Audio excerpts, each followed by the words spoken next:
Let's talk about cannabis consumption lounges in the state of Illinois. As it stands in Illinois, there are licenses to do cannabis cultivation, retail, transportation, and infusion. Notably, there are not licenses for consumption lounges, and I think that's just the way that it should be. This is actually one of the things in the Cannabis Regulation and Tax Act that I like. I know, right? You don't often hear anything like that out of me, but it's one of the only parts that is not riddled with barriers to entry. Starting a cannabis consumption lounge in Illinois, as it stands now, is actually something that is achievable for most people. The same cannot be said about any other cannabis business in the state of Illinois. But don't take it from just me. Take it from owners of consumption lounges in Illinois. This is an instance where the lack of, let's say, strict regulation is actually working in our favor. Yes, it actually is. That's the best part about this license, that it is municipality controlled. So there is some leverage on that. I'm comfortable with what we're doing here. I'm not looking for any major changes. Instead, there are tobacco retail licenses, which are easy to obtain and are not under the strict control of the Cannabis Regulation and Tax Act, which legalized cannabis in Illinois. When combined with permitting from your local government or municipality, a tobacco retail license allows you to open a cannabis consumption lounge. Over the years, there have been bills to create licensing for cannabis consumption events. The longest standing group in Illinois cannabis events agrees that things are just fine the way that they are. That's actually I just thought of it. I was about to ask, do you have to deal with licensing or whatever? And I remember in this last session, there was a proposal for cannabis licensing events. Were you hoping something like that would happen, or do you not really care? What is that for you?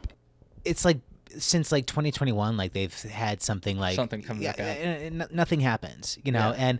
and the way I see it sometimes, I don't know, we're working the way we are, The state of Illinois has proven themselves to be incapable of issuing cannabis licenses in a manner that is timely, fair, or truly equitable. I suggest that we keep this where it is, outside of the strict control of the CRTA. If it's the freedom to easily open a cannabis business or host a cannabis consumption event in the state of Illinois that you're looking for, then I suggest you keep your beloved lounges and events as far away from the CRTA as humanly possible. The fact that this is governed by local municipalities or local governments as opposed to our state's government seems like a blessing in disguise. It's only a matter of time before more of these pop up, and it's less of a question of complexity and more of a question of local politics and ingenuity. How you actually make money on a business model that is basically just a glorified hangout location. And maybe it's best that we continue to allow people to navigate their local politics and allow them the freedom to innovate rather than placing them on the rigid, sterile, and oftentimes seemingly inept oversight regime that we know as the CRTA. Sometimes I think it's better to let the locals decide what happens in their own backyards rather than to allow some large state body with no investment or involvement in your community to make that determination. Allow me to read the language from the law that allows all of this to take place. A dispensing organization or retail tobacco store authorized or permitted by a unit of local government to allow on-site consumption shall not be deemed a public place within the meaning of the Smoke-Free Illinois Act. In other words, you can smoke things inside of these establishments. If you look deeper into the law, you'll find that there's a requirement that you have about 80% of your revenue be tobacco products. And some people say that it doesn't make sense that these cannabis consumption lounges are required to have at least or around 80% of their revenue be tobacco products. And at face value, I agree with this notion. But The idea starts to make more sense when you realize the tobacco products that they are referring to are actually cannabis ancillary products like rolling papers, bongs, bowls, and more, which took me back to my days of going to a head shop before cannabis was legal, when all of the products were for tobacco use. Frankly, I think it makes sense that these establishments are able to sell cannabis ancillary products. I mean, don't you want to be able to buy a bong, some papers, or a bowl at your consumption lounge? This allows you to do just that. Ultimately, my friends, this comes down to taxes. The state of Illinois wants their taxes. How else can they get their taxes? Well, they must require that you sell something that is taxable by the state of Illinois. And what is something that's taxable by the state of Illinois? Well, tobacco products. So it's really simple when it comes down to it why this requirement exists. And I beg you, I plead you, to not make it more complicated than it needs to be. Maybe, in fact, things should stay just about the way that they are today. It's literally in the name of the act, the Cannabis Regulation and Tax Act. We are going to regulate and tax cannabis. So in this instance, this is how they do that. We should be happy they're taking the hands-off approach they are taking with regard to regulation. We all know how much they like to regulate cannabis here in the state of Illinois, and we all know how good they are at doing just that. They've regulated the fuck out of this industry.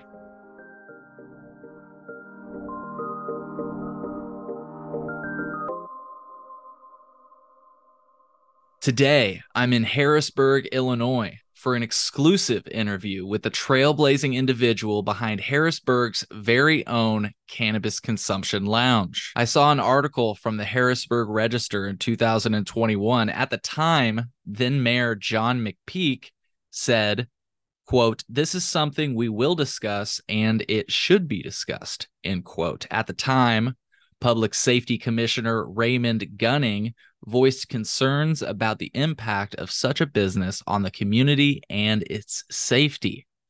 But despite the hesitations and uncertainties, the town finally embraced the idea and the Cannabis Consumption Lounge became a reality. Join me as I sit down with the person that they were referring to in the article that I'm referencing, the visionary who started Harrisburg's first cannabis consumption lounge. We'll explore his journey, the challenges he faced, and the events that the lounge offers to the community.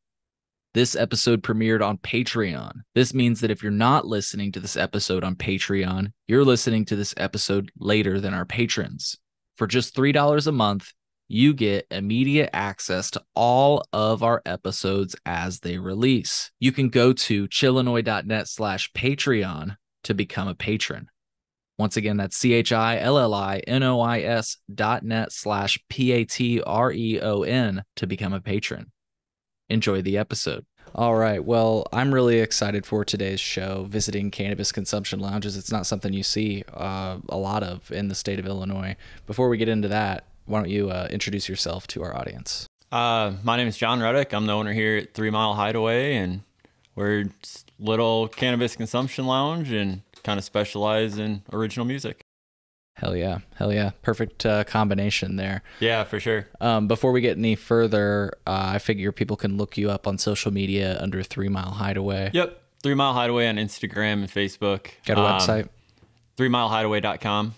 But Instagram and Facebook are always up to date with whatever shows we got coming up and everything like that. Yeah, and we're in Harrisburg, Illinois. That's right? Yep. Sweet. Here we're just right at the mouth of the Shawnee National Forest. So as far as like traveling to an area, it's just absolutely gorgeous down here. Yeah. Why do you think there aren't more cannabis consumption lounges? I think it is a tough area to break into. It's a tough area for normal business-minded people who like seeing clear numbers to be able to get into this venture without seeing what other people have done or seeing what the potential for the business is.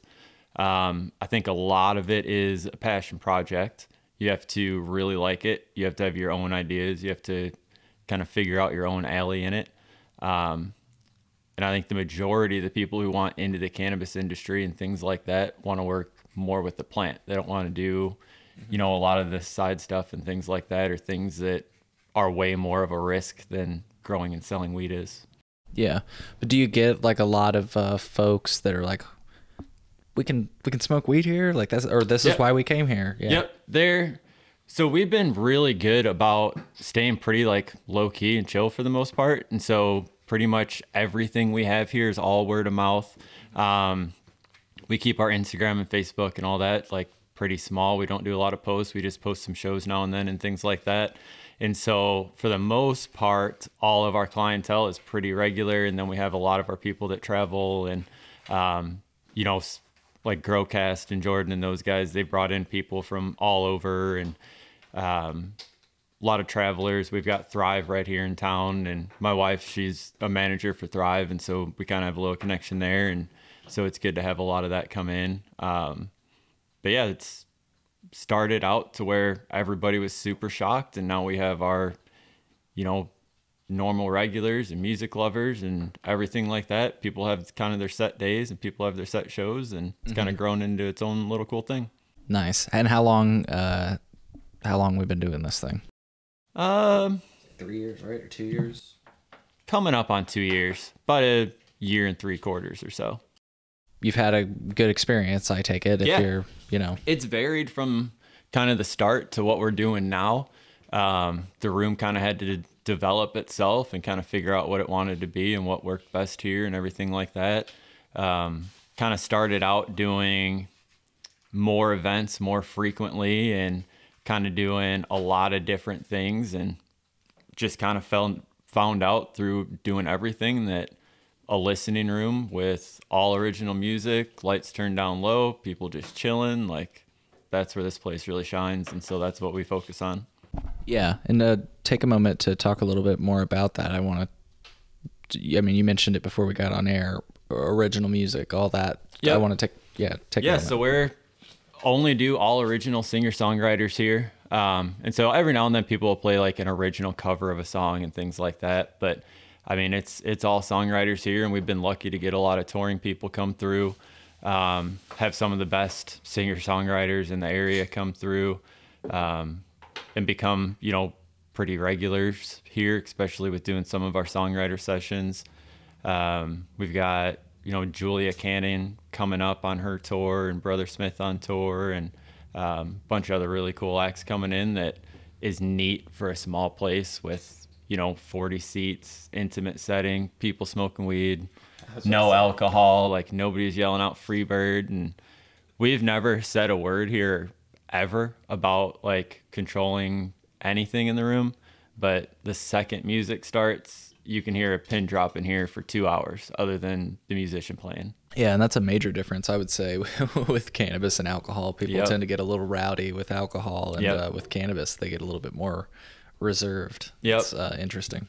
Yeah, and they it just seems to be able to enjoy it a little bit more, and just the vibes of the room and everything like that help out too. And cannabis obviously helps. Like you're gonna be nice and chill and gonna feel the music a bit more when you're fucking stoned. So Yeah, are you able to, like, are people able to bring in their own food? Do you serve food here, or how does like snacks and stuff like that work?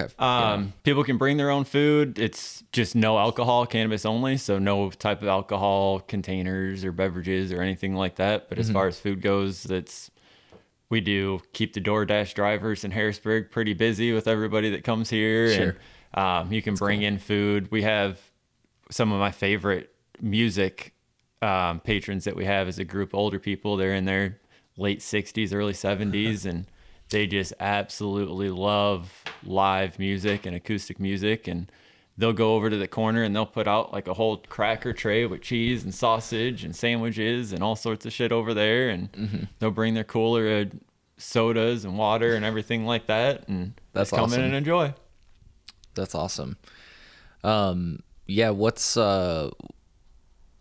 What's the reception from the community been like?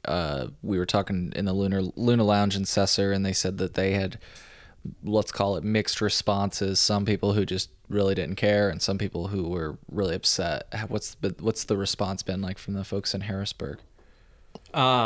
Zero complaints. Good. Never. I mean, even from the start of doing the amendments and things like that with the city attorney, and talking to the city council and working with them and coming up with the ideas for the place and going through all the meetings and meeting with the local sheriff. He was in support of us and was Really? wanting it to move forward. And this town likes small business. It likes when people are doing things. It likes live music. And so I have zero complaints about being here. Harrisburg's been awesome to us. Can you share some of what you feel comfortable with, obviously, of like why why you felt the sheriff supported it, or why you felt the mayor supported it? Was it just small businesses, or were they like a mixture of small business coming in, and they have a pretty solid knowledge about cannabis and what it does, how it impairs you. The traffic rates according to the National Highway Traffic and Safety Administration on cannabis use in driving versus alcohol in driving, and what those statistics are. And so he kind of had all of that already in his head. He already, even before bringing it up, he was a fan of cannabis. I mean, thrives here in town. And so it wasn't something they were scared about. It was something they were completely 100% open to from the start. Yeah. So how does this work? Like, how are you able to do this? I mean, she explained in Cesar, she got a permit from the town. Yep. It's pretty much as simple as that, but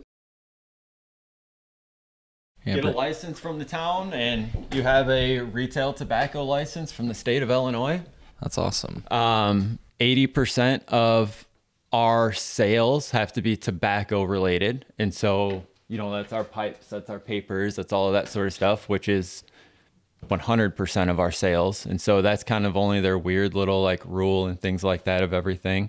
And then you get a license from the city. Now, is that the city's rule, or I understand that to be the state's rule, but it's the state's rule. And then you have to have licensing from the city itself as well. Every city's different. Every city's amendments are different. How it's written's different. Rules are different. And like our hours here are limited from 3 until midnight. That's all that we can be open. So we can't be open in the morning. Okay. We can't be any of that. So it's different than regular businesses. But it's just things that they were comfortable with doing, so that if anybody had any kind of negative feelings toward it, they're at least like, hey, we're governing over this. We're setting some guidelines and setting some rules. It's not just a free for all. So yeah. So you said 80% tobacco. Like, I don't see like cigarettes or anything in here. What are you selling? Tobacco related purchases. And so pipes fall into that category, papers fall into that category, bowls fall into that category, kind of everything like that. Sure. And so to have a retail tobacco license, 80% of your sales has to come from retail tobacco products, because you pay that tax on it. And so that's just, I don't know why they worked it into that. I don't know why they just didn't make a cannabis consumption license, why you have to have a retail tobacco license and things like that to do it all. But I think it just ties in more with the Smoke-Free Illinois Act and how the cigar lounge rules are formed and everything like that. And so I think they just use that to implement this. Yeah. So is that the requirement there, that you just said you have to have a retail tobacco license? Like, at least I know that you said it differs from town to town or ordinance. I think that's for everybody. I think that's the state rule. I think you have to have that, and then you have to go through your city to do all of right. Your individual permitting and things like that. But it's a retail tobacco license. What was it called? Retail tobacco license, just like any smoke shop, gas station, everywhere has. Super easy to get. I think it's $110 and you just renew it every year. Yeah. So it's not anything difficult. It's like you don't have to apply for it or anything like that. Yeah. For the last few sessions, including this session, I've seen like a legislative session, by the way, not smoke session. I've seen a consumption related bills come up. Have you had any opinions on it, or were you even aware that there was discussions around that? Honestly, I haven't looked at it too much. I'm comfortable with what we're doing here. Like I I'm not looking for any major changes. There's nothing really like. And that's kind of why I ask. I worry sometimes in this state where we've made it really hard to do a lot of things cannabis related, that if they're going to try to change things up, like you, the Luna Lounge, like everything's fine.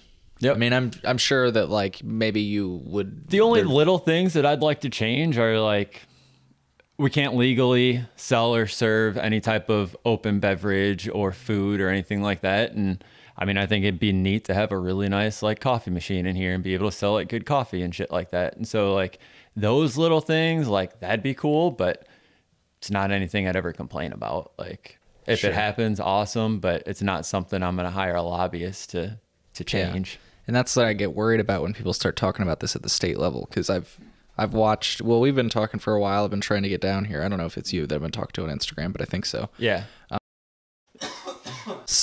We've been talking for a while, and I've been watching this business for a while, and obviously you've been doing just fine. And same with the Luna Lounge. We've been, keeping contact and trying to plan something out for a while, and obviously everything's going fine. And so I worry, like I say, when people start talking, and it's not, this isn't the first session it's brought up, so it's been brought up a few times, and I just sometimes like I get it when people want different things, but it's like I just again worry when we start talking about regulating it more. It's like, is it going to make it harder for people to open up shop? Oh, it'll scare way more people off. Yeah. It's already kind of daunting because there's not a blueprint. I mean, you can kind of take some ideas and take some business ideas and things like that and how to structure your business from other areas. But I mean, you got to throw that out the window when your entire customer base is people who smoke cannabis. And so it's a whole different thing. You're not selling them anything. You're selling them an environment. You're selling them a vibe. You're selling them, maybe ancillary products. To be. And even for the most part, like we have a really cool smoke shop here in town. Good Vibes. So is the older one in Colorado. It'll come Legal Smile. And so if we don't have anything, I send everybody down there to them. If we have something cool they don't have, like they're dope to work with us. And so even, people coming in here needing something, if they're like kind of hesitant on glass, I'll just send them over to them. Like they're buddies ours. They've got cool shit. So. Nice. Yeah. But I just wanted to dwell on that for a moment. Like, I don't mean to sound like a crazy person that's like opposed to all regulation. Obviously, I see the value in some regulation, but like this is a case where it's like maybe we provide a little bit of clarity to your point, but I just like I think, don't touch it. The only thing that I would really change is maybe get rid of the whole tobacco wording and all that, and just make a state cannabis consumption license that you have to buy from the state if they want to make your $110 off of a license or whatever it may be. Like, go ahead and purchase that, and then still have the city and everything like that have to do your local licensing or the amendments and everything, just like you would if alcohol got re-legalized. You still have to write in everything at the city level and county level and everything like that. And so I don't think that necessarily needs to change. It's just a hurdle for new business owners to get into and finding the right city and stuff to work with. But I don't think the state would override and say they're legal everywhere. Like you can just pop open a shop. I think the city should still be able to have some type of say in, how their city's designed and stuff like that. Right. But again, I think if the state is going to be involved at all, it should be like they're involved with hemp licensing, which I think you're familiar with, aren't you? Yeah. So, and I've even interviewed David Lakeman, who's the current, head of the manager of the Division of Agriculture, and he told me that, like, if I would have paid him that morning, and I say pay him, I mean pay the Department of Agriculture that morning for a hemp license, that afternoon I would have walked out with one. And it's not a question of if you're going to get one, it's a question of like when, and it's usually within a day. And so that's where I think from the state, I think they should 100% have that. And then at the city level, county level, wherever you're at, stuff like that, and not even have the say. Like I think they should be more in favor to doing it. It's small business, it's new business, it's safe business. People get a lot of joy out of it. It brings tourism and recreation, everything like that to your area that other places don't have. But they the city managers and the council and the people who represent the people in that city should be able to have some type of say of, you know, not even or not whether it should be there, which they have that, but where it should be, how it should be set up, you know, some of the open hour rules to keep everybody happy. Like there has to be some leeway on both sides for sure. Yeah, and what's interesting is I don't know exactly how all this works, and maybe you know more because maybe you've applied for cannabis licenses. I don't know. Have you? No. Oh, okay. Well, what I was going to say is that they're like issued by police district, if I'm wrong, or some sort of area, and that's kind of crazy to think about because that's basically the state saying, "Hey, we are giving this license out, and it is going to be somewhere in this area." Versus this, where it's like.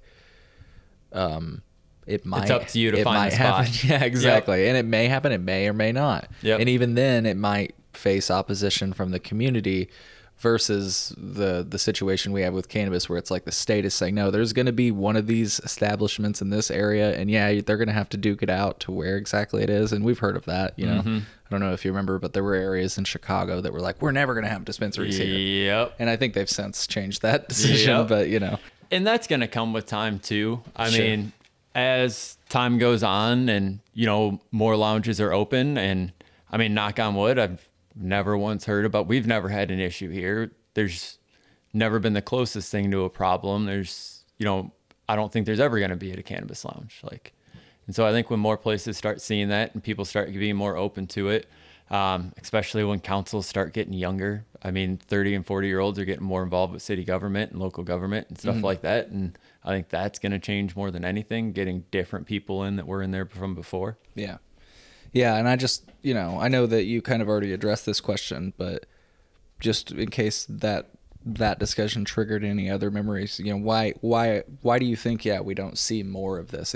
I think it is remarkable that there is like maybe a handful in the state and 2 of them are down here.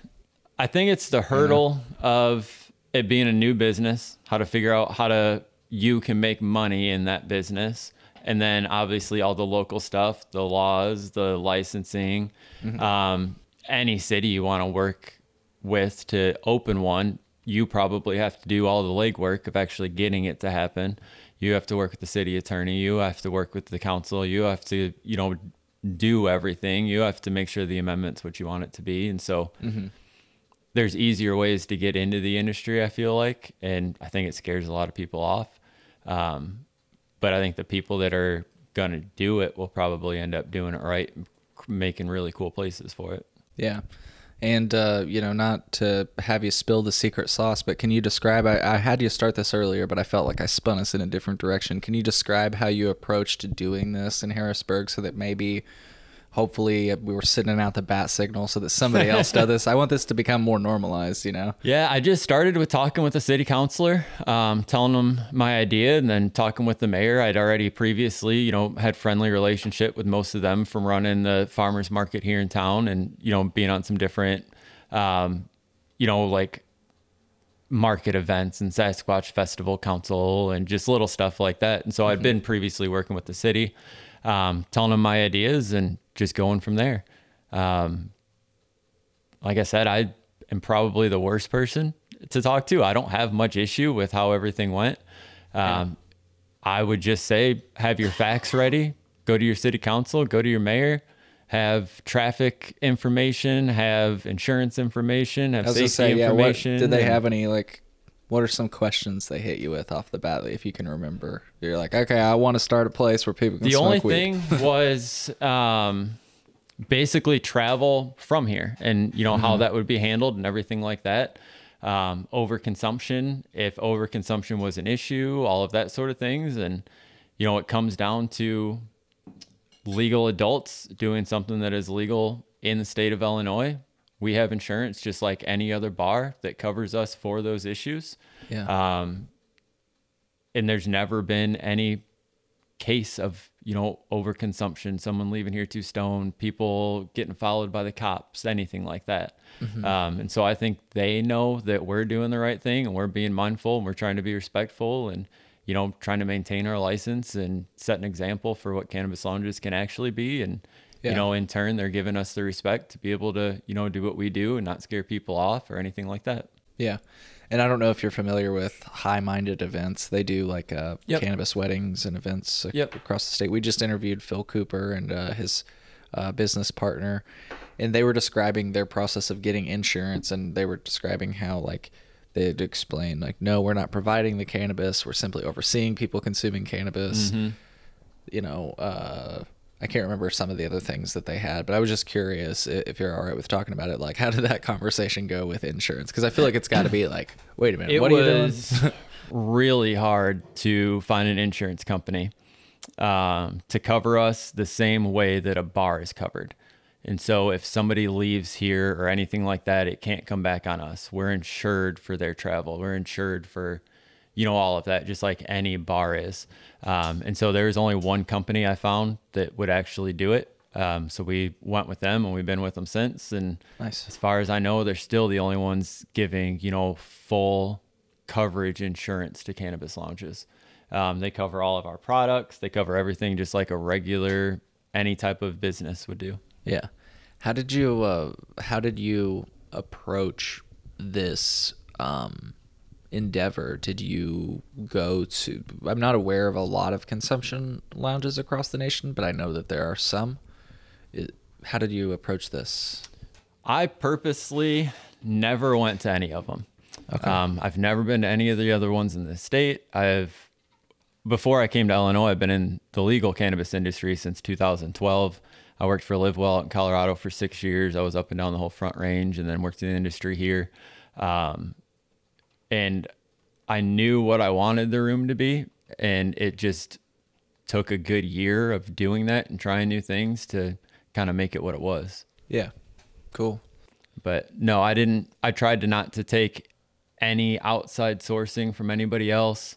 You know, the biggest thing we tried to kind of make here was a comfortable, like, just 1930s style Chicago cigar lounge that's hidden away that you can come and not have to worry about anything.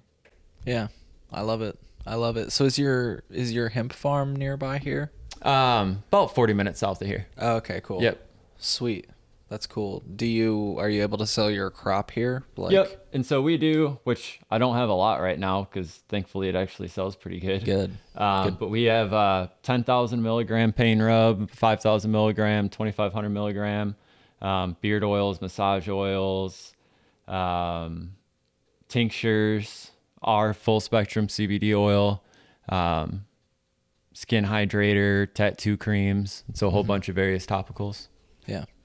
Have you gotten any other media coverage, like traditional media? Some people would say I'm media, but like traditional media, like big news. I tend to turn it all away. Okay. Yeah. You know, I'm cool with doing some of these cannabis centered shows and stuff like that because this is going to get to the people you want to come. That we want to come here. Right. I get it's a kind of a one-off place. It's a bit of a touristy place and things like that. But the people that come here still need to be comfortable here, and I need to be mindful of that. I don't want to treat it like a regular come and go, here you are bar sort of thing. Like, yeah. The people that come here usually are socially awkward people, like most cannabis smokers are, like not comfortable in big groups and all that sort of thing. And so just try to be mindful of what our clientele is and what they respect and what they want out of a night out, and having all of those same types of people creates a vibe that's, you know, comfortable for everybody. Hey, I love like the idea behind your approach to not doing media. I'm curious, do you get, because you are such a rare establishment, do you get a lot of media requests? Not a lot. Just like couple of local TV and like local radio and stuff like that, and just kind of little things, couple of the like community social media pages and stuff, and I just didn't really want to mess with any of it. I like laying low. I like kind of doing our own thing. And yeah, do you partner with any in the spirit of laying low, do you partner with any cannabis companies or anything like that? Yeah, we partner with just about all of them.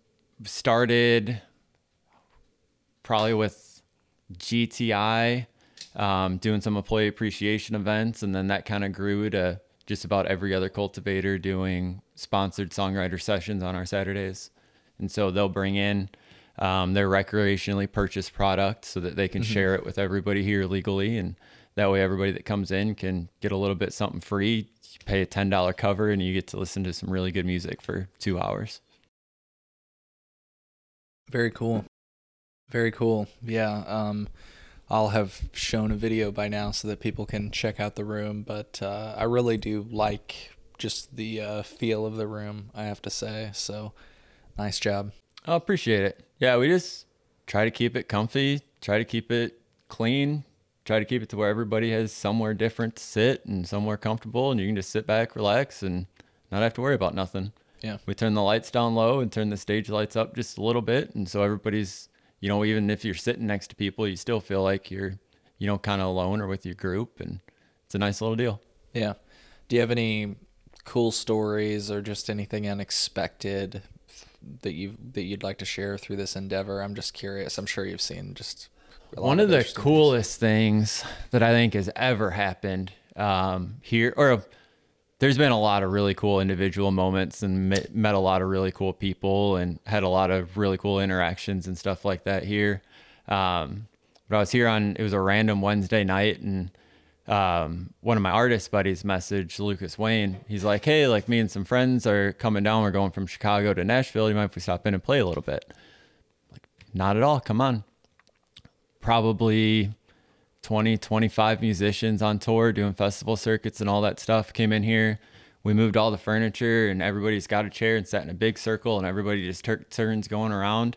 And we had Alicia Gale and Uncle Sexy and Lucas Nelson, Ben West, just so many amazing artists here at one time, completely random, spur of the moment Wednesday night. And that's what made me, you know, really realize this room's meant for music and people to enjoy that.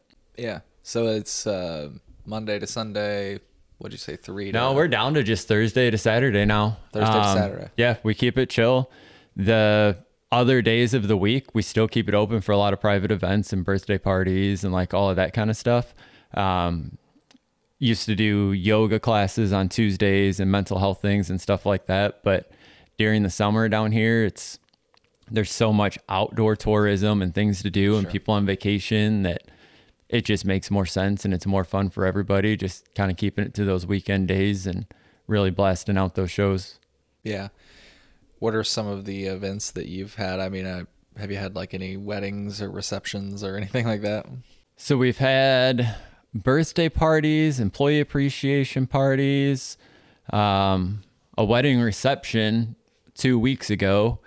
Coming up on 4/20 of next year, we have a wedding here. They're going to do their actual wedding here, so that's going to be pretty cool. Sweet. And then Christmas time, we have just a lot of private parties and Christmas parties, and most of the cultivators, they have some type of employee party or something like that for the bud tenders down here, just the industry as a whole. Yeah. So if somebody wanted to book a private party, would they just like email you on your website? Just shoot a message like to the page, Instagram or Facebook.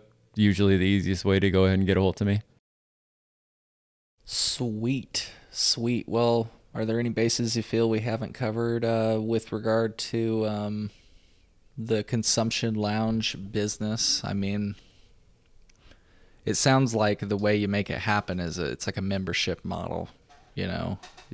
Yeah. Because I've always wondered, like, if you can't sell weed, and I mean, yeah, you have to sell ancillary products, so there you go, there's some money.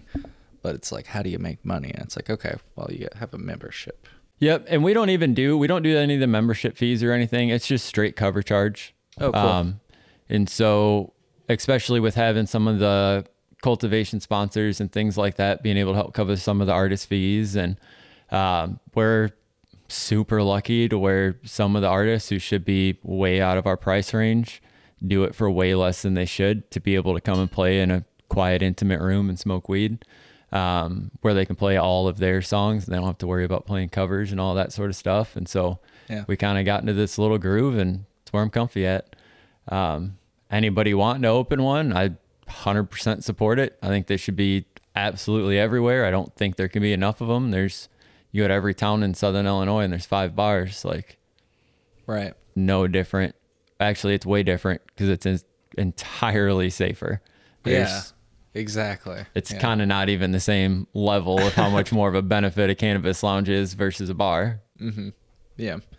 And I guess just some parting questions. You know, I know it's obviously not a monolith, the people that come in, they're not all the same, but like, you know, I'm sure you've got your regulars, but do you experience tourists coming through? Like, am I at the right place? Yep. You know, yeah, we get a lot of the tourists, you know, people at Thrive that go there, that shop there, and, you know, they'll ask the bartenders like, hey, where can I smoke around here? Is there a dispensary here in town, Thrive? Yeah.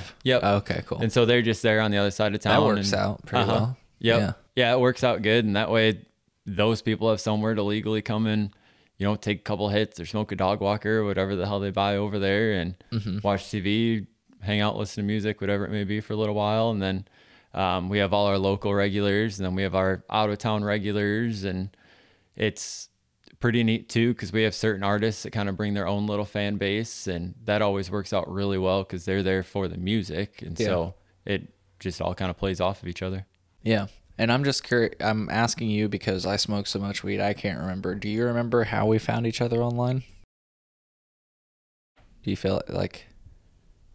I can't remember. Yeah, I can't remember. I feel like either. it was probably with the hemp farm like years ago. Yeah, I can't remember either. Well, Yeah, I can't remember. it's all good. All good. Finally Anyways. made it here. Yeah, exactly. We made it here. And I would love to come back and, you know, we're going to smoke some weed right now, but... It'd be fun to have you down here for an event, have you sponsor one of our Saturday shows or something like that. And be cool. hand out all your stuff and have a good night with everybody. Invite some of your listeners, shit like that. Yeah, like I told you, I think before we went on air, I think weed and music, it's like, what a better combination. Do you ever have comedy or anything out here? Oh, yeah, the comedy is a lot of fun. It's the comedy nights are always packed. I'm sure. But the comedians always are thrown off by it because jokes will literally be 3 or 4 seconds delayed, like as a room. So funny. they'll be sitting there, they think their joke just bombed, and then the laughter comes. Yeah. Like it'll sink in. Takes a while for it to spread. Or someone, they'll have like an absolutely just fire joke, or they'll go on about something or a really good story, but it'll be a little too long. Like they'll lose them somewhere through it, or people will be passing joints or whatever it may be. And so I think the comedians have a blast with it. Like we always kind of have them asking to come down, and they have to kind of tailor their set to it. One time I had 3 comics here, and then we had next door go ahead and book them too for the same night. And so they did a set here and then did a set over at the bar. So they were doing a set here for 50 people and then a set over at the bar for 300 people. Yeah. And I said just that switch up from this to this was one of the craziest things that they've done in their career. I'm like, sweet, anytime. That's interesting. Yeah, that's one of the things I meant to ask you earlier when you were talking about musicians. So musicians, comedians, you just described comedians' perspective. Yeah, what have you heard from the performers? I'm so high I can't speak. The performer's perspective, you know what I meant.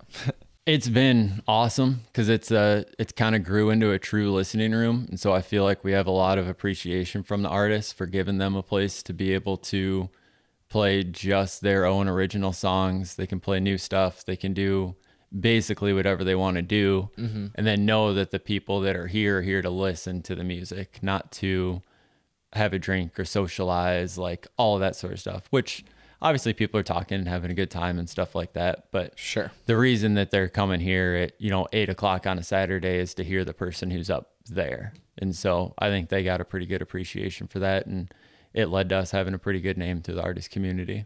Nice. Very cool. Well, hey man, it's crazy to hear that not only are you having very good luck, but you've not had there's not been any like thing you've read on Facebook where it's like, God dang it, this pot lounge is nope. Everybody around here has been super supportive. Like that's we remarkable. maintain a low profile on absolutely everything. We try to stay out of everybody's business and just kind of mind our own over here, and sure, it's worked out. Yeah. What are the surrounding businesses coming down here? So across the road over that way is a like factory outlet type store with a bunch of industrial type things. And then across the street over there is the gun range and shooting range and all that sort of stuff. Right behind us is our good friends. They own the Southern Illinois Axe and Ale. And so they've got axe throwing, arcade games. They do live music every Friday and Saturday. And then they have their big bar and dance room and all that sort of stuff. And so cool. Kind of all right around us is smaller business owners right here in kind of the downtown area. And yeah, I mean, we all get along really well. Nice. Do you notice at all a boom when the students come back to Carbondale? Like we kind of see that in the Champaign-Urbana area where it's like, oh, the city's back. No, you know? We really don't pull too many people too often from, you know, the Carbondale area or students. There's a few student groups that come and they actually come up here to play cards and Dungeons and Dragons. They have their campaign up here.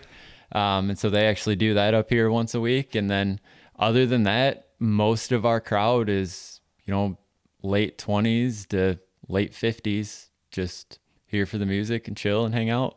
Yeah, that was one of the cool things that I spoke to Holly about, hearing like some of the older people's perspectives. Like they never would have thought they would have been in a place like this. You know, like for somebody like myself growing up where Colorado legalized and I saw them talking about consumption lounges, it's always been in my head as like a hypothetical possibility.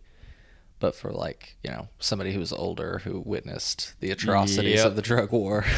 Yeah, that's the older customers are always the most, I don't want to say appreciative because that comes off, you know, weird, but they're appreciative of this being here, of all of them being able to be here.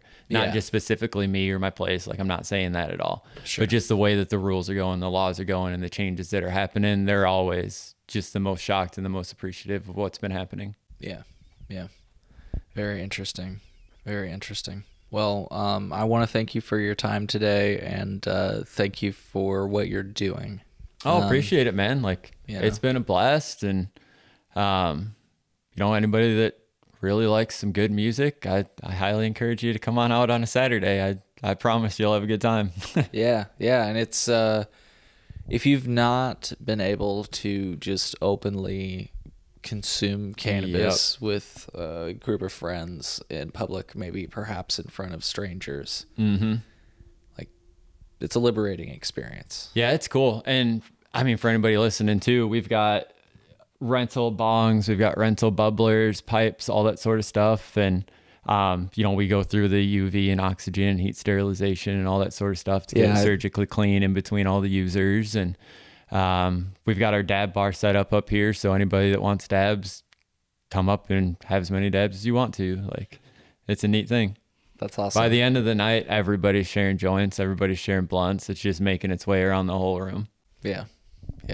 That's so cool. Well, yeah, I keep doing what you're doing. I just wanted to say thank you, and folks that are listening, let's hope that this becomes more of a normal thing. And somebody open them. Take the torch. Yeah, take the torch and run with it. And, you know, reach out to somebody. Like, reach out. I'm sure you wouldn't, you know, I feel like you basically said the template on here, but, you know, if anybody has questions or wants to know how to talk to the mayor or bring it up or how to get in touch with the city council members. I mean, there was a couple city council members that didn't really want to talk about it too much. And so I'd go to their business and just wait for them to get there. Like, I'd show up at their office. Like, hey, what's up? You still have to do a little bit of the legwork, but sure. It's to the point now. I think it's doable for just about everywhere if you try hard enough. Yeah. And if you just lay out the case that like, the sky's not going to fall. In fact, it's like you said earlier, it's a small business. Anybody that's listening that wants to have their mayor, their sheriff, their anything, go ahead and call ours. It's John McPeak here in Harrisburg.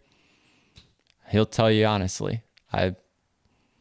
Anybody that wants to do anything like that, like give him a holler. He'll let you know what the city's experience has been, if there's been any issues, if there's been anything. And, you know, if they don't want to take it from someone trying to open up the cannabis business, then let them call a city official and hear it from them. Yeah. So that's a convincing case there. Yeah. That's interesting. So yeah, folks, if you're interested in maybe pushing forward policies such as these, I think we've laid out a pretty pretty easy or a pretty straightforward case. Sorry, the cannabis is just really kicking in. We've laid it all out, but you've also got somebody who you can connect with. I love that we're able to, have these conversations and hopefully continue the normalization of cannabis. You know what I mean? Man, I think we're so close. Like, Yeah. I think another couple of years, this place is just going to be like any other place out there, which I'm looking forward to it. Like, Yeah. But let us not forget you forged the path. So, hey, put it right here. appreciate it, man. Thank you. And yeah, folks, I hope you found as much value in this conversation as I did. We'll see you on the next episode, and hopefully we'll see you maybe here at the Hideaway. So take care.